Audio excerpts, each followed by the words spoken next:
Hello, and welcome to the Fueling Creativity and Education podcast. It's summer break here in the US, and that means it's time for another Listen and Learn series. And this series features bite-sized episodes designed to support some professional development during the holidays.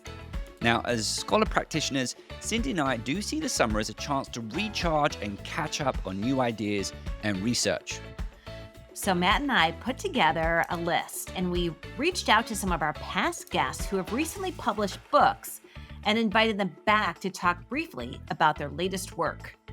And if you're a regular listener to the show and listened to one of our Listen and Learn series before, you'll know that these off-season episodes are short and focused. We ask just 3 questions about their new book, providing a perfect way to stay inspired while still making time for that rest and family. So whether you're a new or regular listener, be sure to follow us on your favorite podcast platform and enjoy this special summer edition of Fueling Creativity and Education. So let's begin.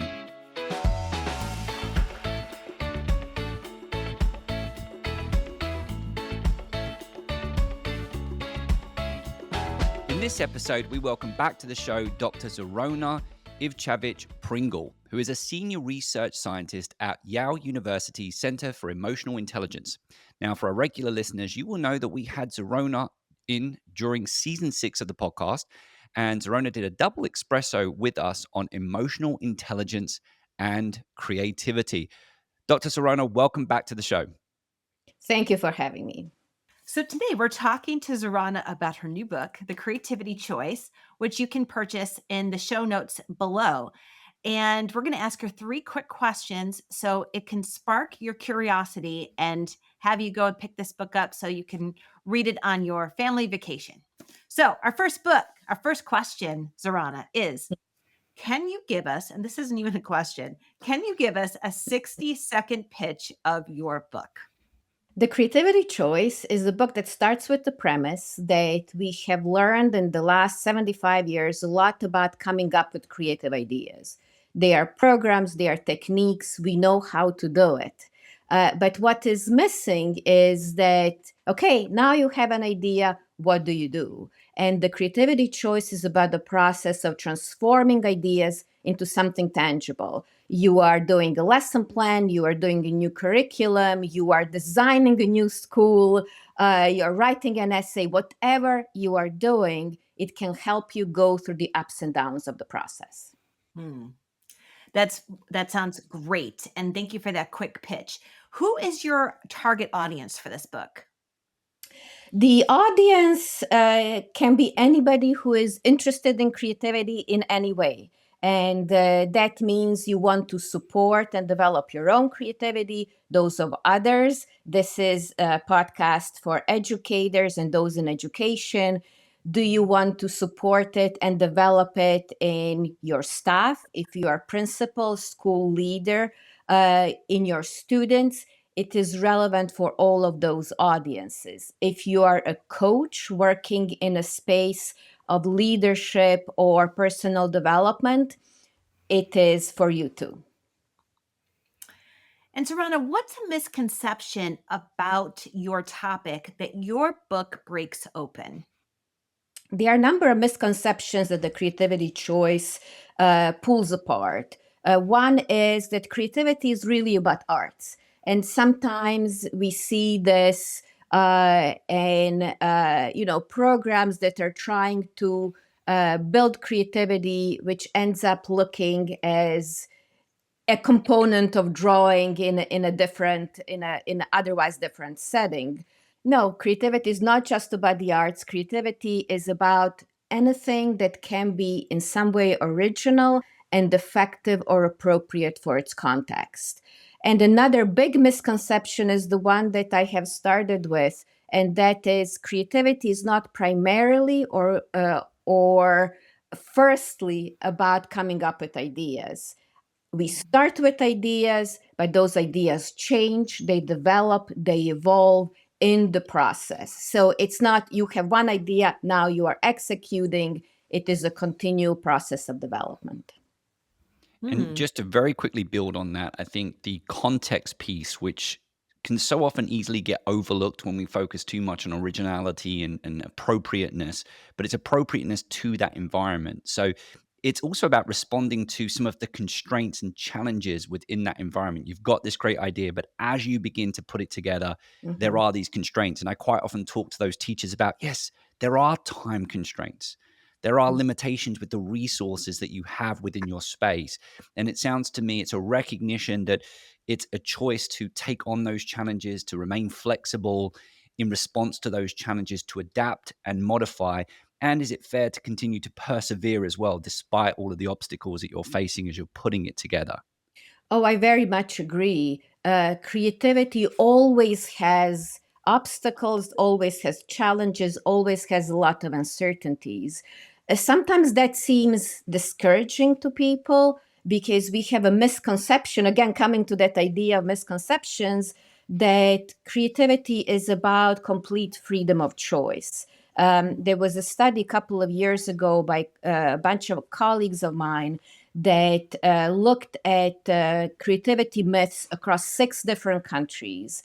And they found that about 70% of people across these different countries all over the world believe that creativity is greatest when we have full freedom of action. But it is not.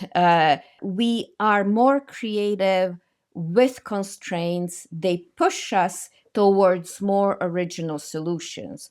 Without constraints, you go to ways of thinking, ways of doing that come more naturally and therefore are more related to things we have done previously and that are more habitual. So constraints are pushing us in directions that are going to be original. It doesn't feel like that always. And the creativity choice is really spending a lot of time on those feelings that we get during the creative process, how to harness their power, how to manage them, and when they become completely overwhelming, how to deal with them so they don't overpower you.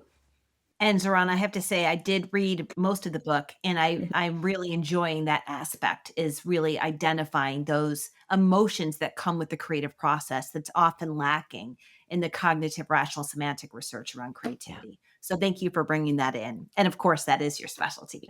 Thank you. So one last question for you. What is one concrete or practical thing your book can teach others? So to stay with this theme that we discussed of, this book is opening the emotional space of creative work. Here is a very practical thing.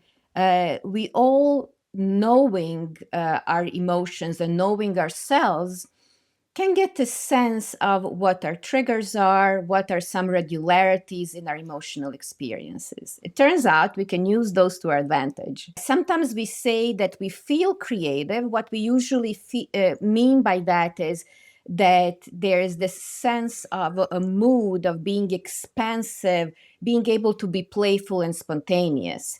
That is the idea generation power of energized and happy moods. But creative work also involves critical thinking. And we are better at doing that when we are in more subdued moods or maybe even little grumpy moods. And we can use that to our advantage. We can say, okay, right now I am feeling playful and I'm going to work on those quick idea generation brainstorming tasks. At another time, you are feeling more subdued. Well, that is really good for those tasks that require analyzing, reviewing, and improving your previous work. So you can use both. And I do just want to quickly build on that and say that, Zorana, that was a quite a big topic of our interview with you back in season 6. And since then, and I think I'd referenced this in the show as well, I've become more sensitive as an educator. When I walk into that classroom, if I'm not feeling that ideation mood, I don't feel the necessity to push my students to generate ideas because it's just not there. And sometimes I have tried to shift into more of kind of like a review or a critical analysis of the problem or another aspect that might not necessarily be about those generating fun, open ideas type session. So I appreciate you sharing that. And I do think as you're an educator thinking and reflecting, that mood piece, the emotional piece, feel free to go back. We'll link to that past episode in season 6, as well as, of course, an opportunity to explore that in this book. So, Dr. Zorana, thank you so much for coming back on the show. We wish you all the best with this book. It certainly is on my summer series to finish it. It's great that we're opening up this summer series with the book. So thank you so much. We really appreciate everything that you're doing at the moment to promote and cultivate creativity. And we also appreciate the fact that your responses were so tailored toward the teaching and learning environment. Thank you for doing that. So we hope you've enjoyed this first episode in our summer 2025 Listen and Learn series. Please visit our website, which provides a full list of all the books we've covered during this series, with links to the authors' websites and links to where you can purchase the books online. You can access this page at fuelingcreativitypodcast.com/summer readings 2025. And we are still booking guests for season 11 of the podcast. So if you have any ideas on researchers, practitioners, or educators, or perhaps ideas on topics you'd like us to cover, please reach out at ideas@fuelingcreativitypodcast.com. My name is Dr. Cyndi Burnett. And my name is Dr. Matthew Worwood.